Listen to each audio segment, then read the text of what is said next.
Jerry's playing often sounded like he was painting with sound. And one of the many ways he achieved this was through using different scales within one song. So we're going to check out how he used 4 different ones on Cassidy. And even though I'm playing an acoustic, this applies to electric just the same. Then we're going to take a look at something Jerry did that was even more important than what scales he used. But first, let's take a listen to the first few scales.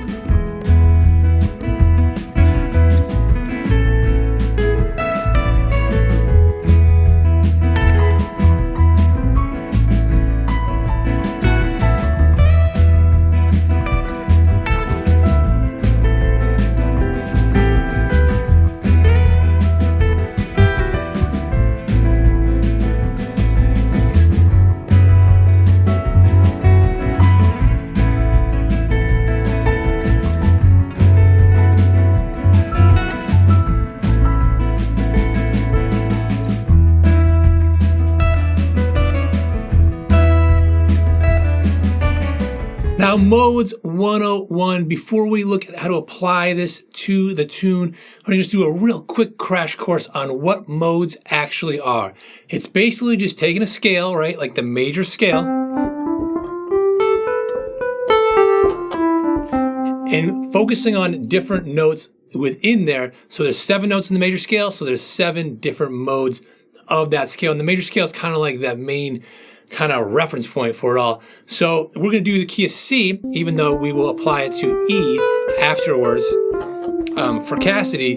But this is the easiest because it has no sharps, no flats, and on the piano it's just the white keys, so visually it's easy to see. So if we have our major scale, we have 1, 2, 3, 4, 5, 6, 7.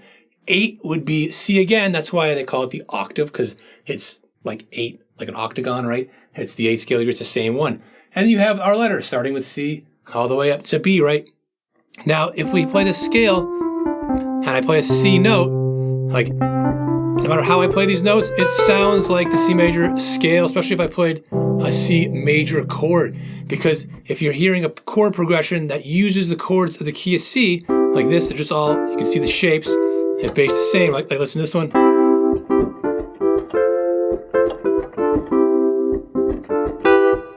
This is a fun one. It's just 1, 2, 3, 4, just with chords on there. It's so easy to play on piano, right? That's going to make it all from the family, those notes, right? And if the chord, the progression starts and ends maybe on a C and it keeps, the melody hitting C, chances are it's C. It's not always going to be, but as we'll see in a little bit, but chances are it's C. Now, what if instead of C, I played a D? But I played the same notes, the same scale. And especially if I played that chord to be a D minor. Well, that doesn't sound like C anymore. It wants to go to this note. So that note, that kind of everything revolves around that gravitational pull it's going towards. Instead of it being C, it's now D. And that is the first mode. That is built on the 2nd scale degree. That would be what they call D Dorian. And don't be, intimidated by the names. They literally are Greek, but the names aren't really that important. It's more about the sounds and knowing what they are and how they function. So that would be D Dorian. It's a popular one. And then you'd have, this would be another one. This is not that popular. And this one too, built on the 3rd or 7th. You hear them in like heavy metal and things sometimes, but the Dead really wouldn't be venturing into that sound too much. This is Lydian. This is something that you don't hear too often, but we will look at a little later. This tune uses a little variation on it. And then a big one, I'm going to skip over here to the 6th scale degree. That would be A in this case. So if I played these notes right here, again, C major scale notes, but it sounds like A minor because A minor and C major are the same exact notes. It's the same key. They are what they call relative major, relative minor, depending on which way you're thinking of it. And if you look at a key signature on sheet music, it would have no sharps, no flats. People often will assume, it's the key of C. It often is because major keys are more popular than minor overall, but it doesn't mean it's C. It depends on, what's going on musically. If the last chord is A minor, the last note is A, probably A minor. They share the same notes, but by changing that kind of environment, that note that it hangs around, that low note, and what you kind of keep hearing, that changes the sound of the notes, even though they're the same thing. Now, you can also take these notes, right? And if you change the third, the sixth, and the seventh to flat them, that makes it C minor, and that's what they call parallel minor. And that's going to be something that we're going to look at when we look at Cassidy, because they use this parallel minor trick in it. It's a really cool thing. The last mode I want to talk about is this one right here. So this one right here, again, you focus on this. This is going to make it just a regular minor scale. This one right here, this is the Grateful Dead. This is what they call mixolydian, or just mixo for short. That is if you are going up 1, 2, 3, 4, 5, right? Play, so you play down here at G. Now you got all these notes. You play all these patterns, and it's going to sound like you're playing over a G chord, and it's this G mixolydian sound. I mean, I'd say like 90% of their songs focus on this. And an easier way to think of it is it would be like G major, but with a flatted seventh. Or if you looked at C, right, instead of that major seventh right here, you flat that. Oops. Yeah, you got that. Because this note right here, it's so close to the root. That gravitational pull is so strong, all that seventh scale degree wants to do is go to the root.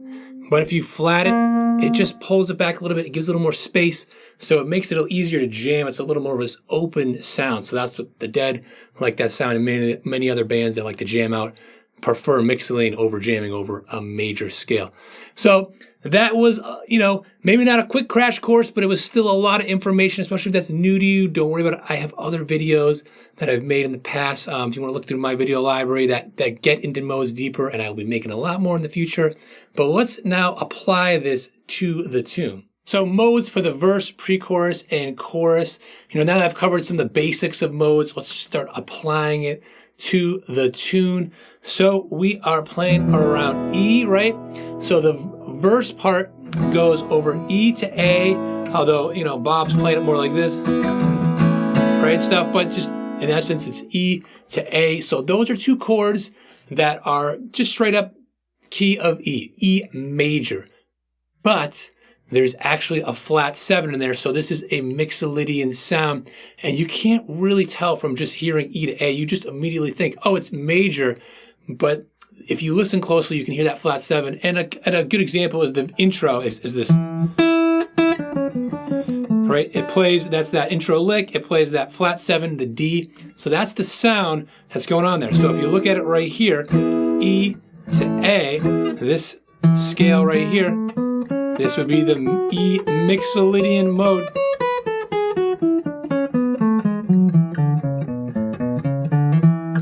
So that all works over that first verse section. It just does that E to A 2 times. And this is all kind of like one long, it kind of just blends right together. But I call this next part the pre-chorus, and this is where it switches. So I mentioned before about parallel minor. So this is where it switches from E, even though it's mixolydian, it's overall kind of functions like a major sound. And it goes just the same chords, but minor, right? And so now if you're up here, you get this E switching now to E minor, and an E minor scale like this.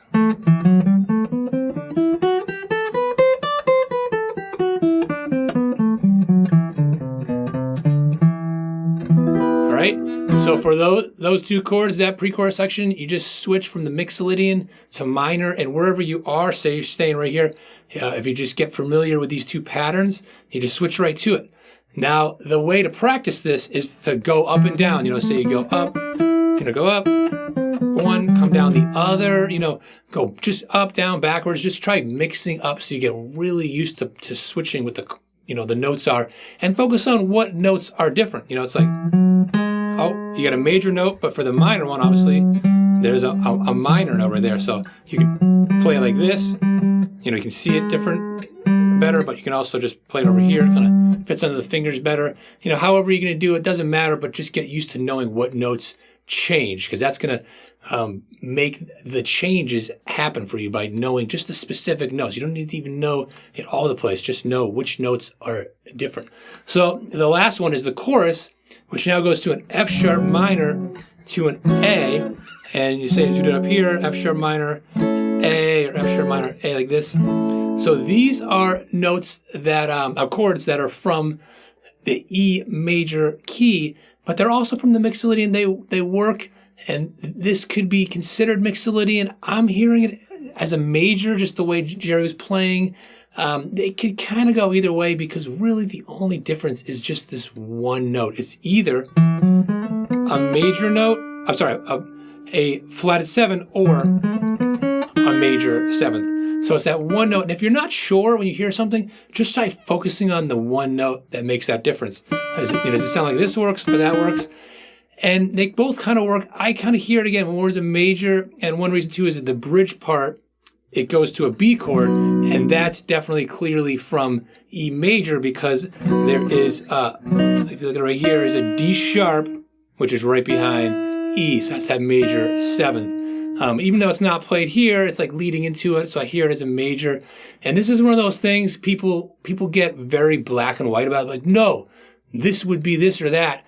And just keep in mind that music theory and music in general, it's pretty gray. A lot of people think about it very black and white, and it may be when you look at it like a textbook, but when you actually apply it, it's gray. I mean, maybe Jerry played the flat 7th, maybe played the major 7th here. It doesn't really matter, especially when things go quick in passing. It's not really a big deal, but I hear it as a major, so there's 3 different modes there. Now, this next mode is a rare one. Let's give it a listen first, and I'll show you what's going on.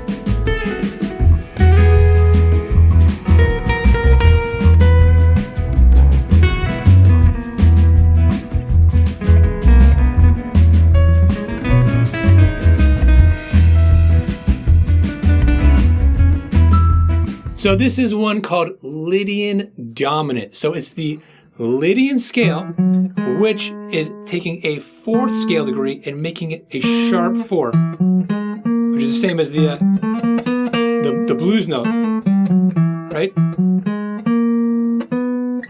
And then the rest is like just the major scale.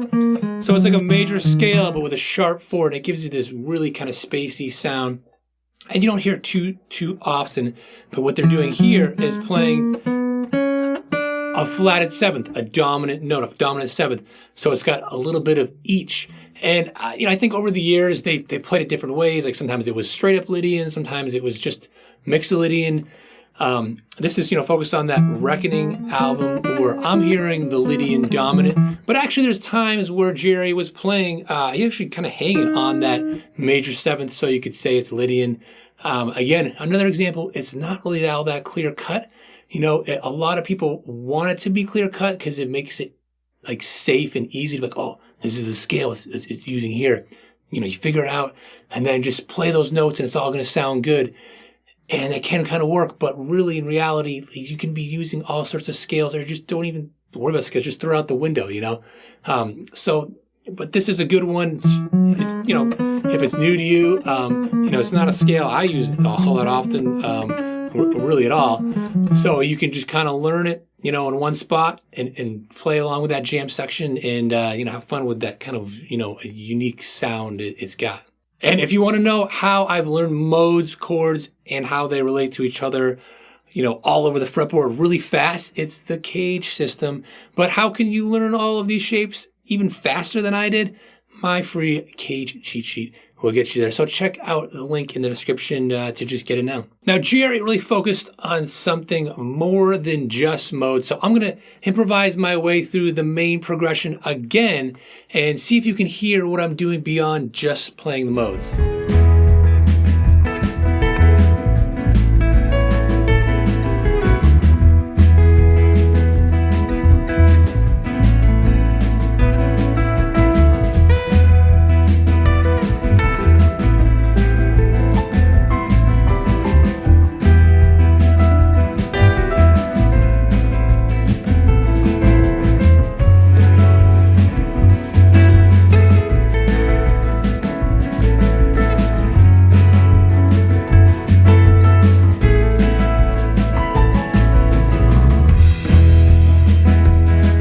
Something I talk about all the time in videos is how Jerry would be playing the vocal melody or playing around and stuff.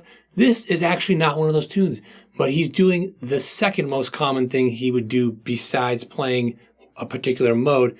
And that's playing around the chords, really focusing on that. The modes themselves are just like, there's just not enough. So in that first part, right, if you have E and A, or say you do it up here. So you have E in the G shape, you just G shape, we're getting that caged right up here. And then you have A in the C shape. So the C shape right up here to here.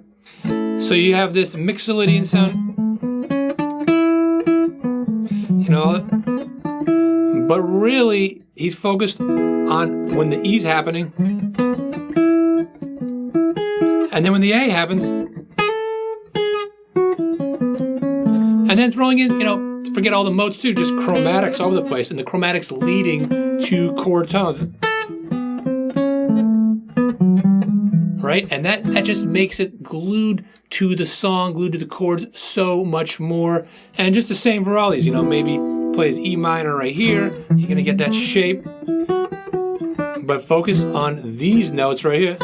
And then when it goes to A minor, you can do it here, do it here.